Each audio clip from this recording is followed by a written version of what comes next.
The mass slaughter, repression and the deportation of Azerbaijanis from their historical lands is one of the most tragic and disastrous pages in the history of 20th century. At the outset of the past century, Armenians that had been deliberately resettled in Yerevan and other regions of Azerbaijan, having inspired by the dreams of creating a greater Armenia, started to expel Azerbaijanis from their native homelands.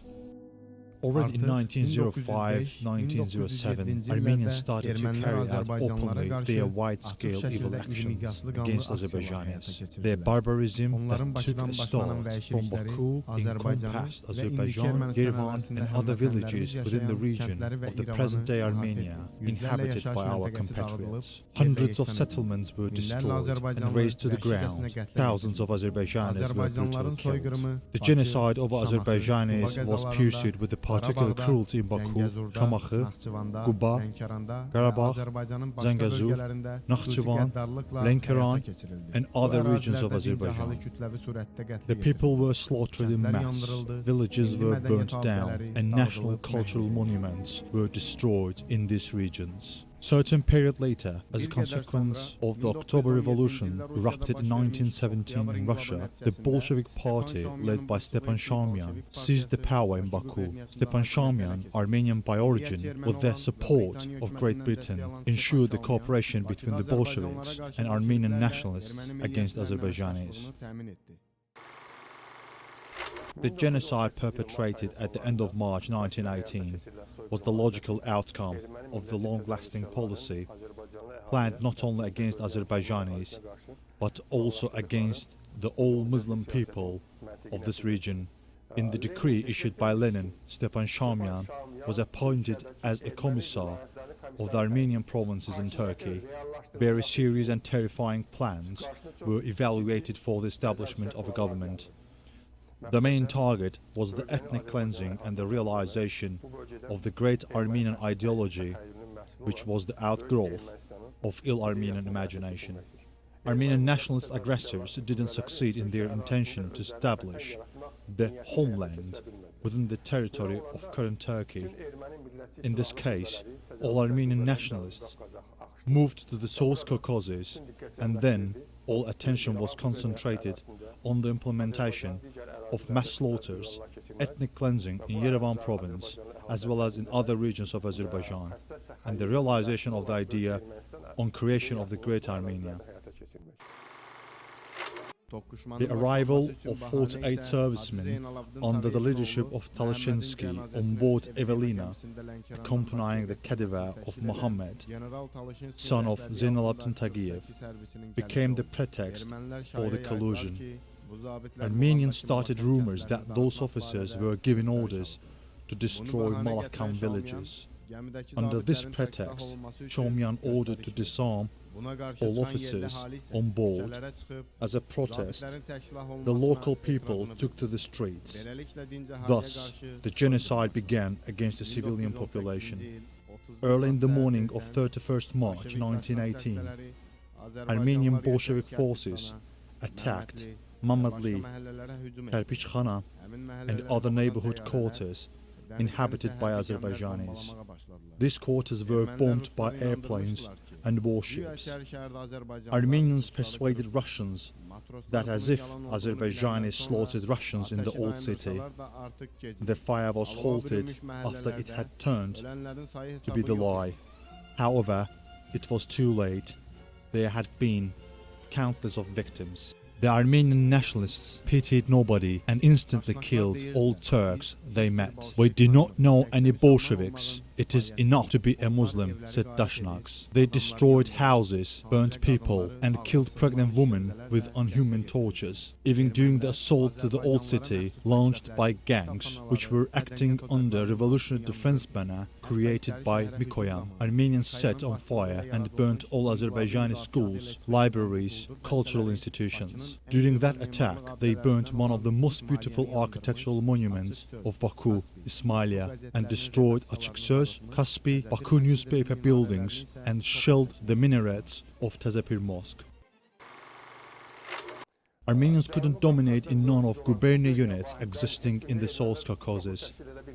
Without any majority, there was no national basis for the establishment of the national state.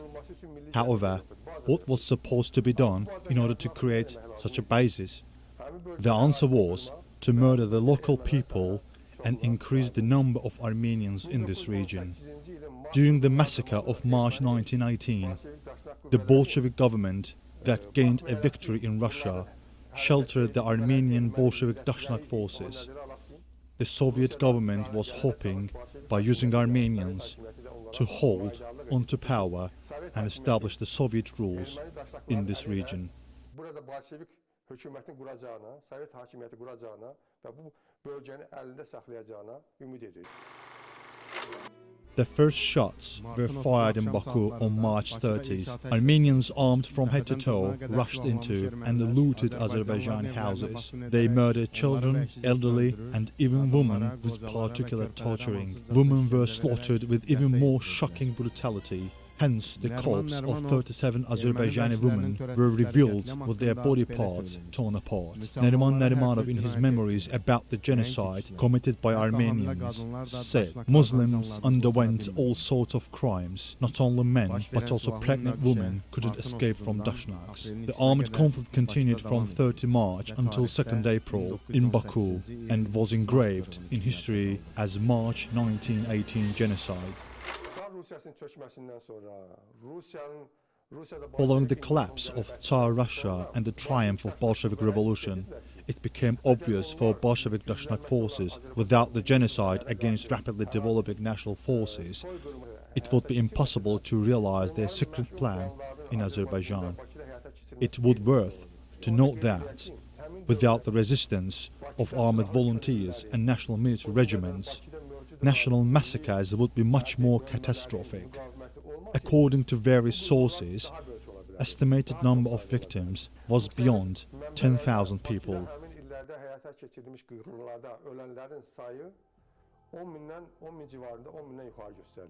The genocide of Azerbaijanis by Dashnaks was not limited to Baku. After Baku massacres, Armenians committed the same brutality during the first 10 days of April in Şamaxı, Quba, Xaçmaz, Lənkəran, Hacıqabul, Salyan, Zəngəzur, Qarabağ, Naxçıvan and in other regions.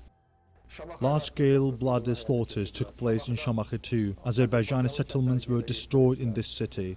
A large number of Azerbaijanis were gathered and burnt alive in Şamaxı Mosque, and the mosque itself was seriously damaged. Furthermore, debris of Azerbaijanis murdered by Armenian Dashnak forces around Salyan and Neftchala cities can be found in a present time. Between 3rd and 16th April, the gang, led by Lalayan, went on the rampage in Şamaxı. The population of Şamaxı, which was counted 15,000 by 1918, decreased approximately up to 1,700 by 1921. Quba district suffered from the same fate. The forces of Amazabs committed unprecedented atrocities in Quba region in April and May and were distinctive with their exceptional brutality against the peaceful population. They were called a punitive army. They slaughtered about 4,000 people only in the territory of Quba city. 167 villages were subject to genocide in Quba province and 35 of them had never been restored again. The mass grave that discovered during the construction of a stadium in Quba once again evinces this massacre. According to a research expedition, the anthropological structure of bones affirms that it belonged to the local population. This grave ground in the notorious part of massacres perpetrated by Armenians in 1918 in Quba. Not only Azeri Turks but also other nationalities like Lezgins, Tats, Giris, Buduks and Jews who lived compactly in that area were subject to the genocide. Armenians didn't intrude the village where Russians were living because they feared of Bolsheviks and Russians. If you pay attention to human remains and skulls, there are examples of exceptional mercilessness committed against the peaceful population. Nails on the skulls and other signs once more are clear indication of the unprecedented carnages that were committed by Armenians against those people. They killed infants in the arms of women. Armenians even tried to inflame Sunni Shia sectarianism among inhabitants because the community was mixed. Armenians called Akhund and Effendi the influential religious persons and gave them pistols to defend their families. They were told that who shot and killed one another first, this family would not be murdered. After all, both of them pointed pistols to Armenians, and which in turn demonstrated the population's unity and tolerance. The foundation of Azerbaijan Democratic Republic in May 1918 and the start of life and death fights for the territorial integrity of the country spoiled all plans of invaders. Islamic Army of the Caucasus and its commander Nuri Pasha's efforts on this matter were incomparable. After Nuri Pasha and the brother of Islamic Army of the Caucasus commander Enver Pasha arrived at Azerbaijan and assessed the situation in the region, he had sent a message to Istanbul to take immediate measures in order to save Azerbaijan's population from the Bolshevik Dashnak forces. Only after the declaration of Azerbaijan's independence, an agreement was signed between Azerbaijan and Turkey, and based on that agreement, Turkish military forces were brought to Azerbaijan. As an outcome of successful combat operation, one after another, starting from June 17 until September 14, 1918, the troops of Nuri Pasha liberated Azerbaijan from the Bolshevik Dashnak forces. Baku was liberated on 15 September of the same year. New founded republic's capital was moved from Ganja to Baku. It should be noted that the purpose of Shomyan and the Bolshevik Dashnak forces was to take all regions of Azerbaijan under their control, annihilate Azerbaijan national forces concentrated in Ganja, and then bring Georgia under their control. After that, the Bolshevik Dashnak forces planned to penetrate to the territory of Turkey. Special agency was created at the Ministry of Foreign Affairs in order to deliver the truth to the world community. 31st March of 1919 and 1920 were marked twice as a national mourning day by Azerbaijan Democratic Republic. In fact, in history, it was the first attempt to politically assess the genocide policy against Azerbaijanis and the occupation of our territories. Fall of Azerbaijan Democratic Republic thwarted the completion of this process. Starting from 1988, the conflict became more severe. Our compatriots living in present-day Armenia, former Azerbaijan territories, were driven out of their homelands. Lack of regular army enabled Armenians to materialize their wishes to a certain extent.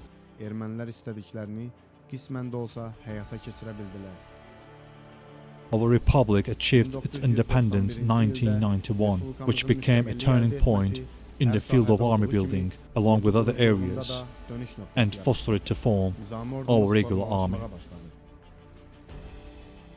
Thanks to the President of the Republic of Azerbaijan, Supreme Commander-in-Chief of Armed Forces Ilham Aliyev's care and attention, our army prevented Armenian subversive activities in time along the front line and launched a counter-attack in April 2016. As a result of Operation The Heights around Talush village and strategically important Laletepe Heights, which could pose dangers to cities Naftalan and Goranboy, became under Azerbaijan Armed Forces control. Thanks to timely made right decision of the Supreme Commander-in-Chief during the April event, in total 2,000-hectare territory of Azerbaijan liberated from the occupants. Our nation launched propaganda campaigns in order to apprise the world community on the atrocities that it faced throughout the centuries, and it raised this issue in front of international organizations. Quba Genocide Memorial Complex was built on mass grave area found in Quba. Quba Genocide Memorial Complex was built in 2 years, during 2011-2013. On September 18, 2013, President of the Republic of Azerbaijan, Mr. Ilham Aliyev, and President of the Heydar Aliyev Foundation, Mrs. Mehriban Aliyeva, inaugurated the complex. More than 150,000 visitors have been visiting the complex since its inauguration. Foreign visitors hold a special place among them. We have received visitors from 57 countries until now. Genocide Memorial Complex consists of 5 sections: mass grave, symbolic grave, museum and flag square, and information center. Genocide Museum has 3 parts: entry gallery, peaceful Guba, main hall, Genocide Hall and exit gallery, reflects thoughts of prominent people of that time and mass media about the genocide. Black marble stone was built to the memory of the genocide victims in the center of the hall. Black marble stone was built to the memory of the genocide victims in the center of the hall. There are human features and infant handprints prescribed on that stone. All these features depict the people slaughtered and buried by Armenians. If you would take a close look to the stone, you could see the grave tied with a barbed wire. No one could talk about this matter. It is a prohibited subject. The President of the Republic of Azerbaijan, Supreme Commander-in-Chief Ilham Aliyev, keeps the conduct of large-scale propaganda in this direction in the spotlight and gives necessary instructions to state and government authorities to broaden the scope of this activity. It is a sacred duty of each Azerbaijani citizen to remember the events of genocide, the blood memory of our nation, as well as to expose insidious enemy intention that lasted for centuries and intensify fight against it. The nation that doesn't know its past and immortalizes it is destined to be annihilated from the earth. Only memory is capable of writing and creating the history.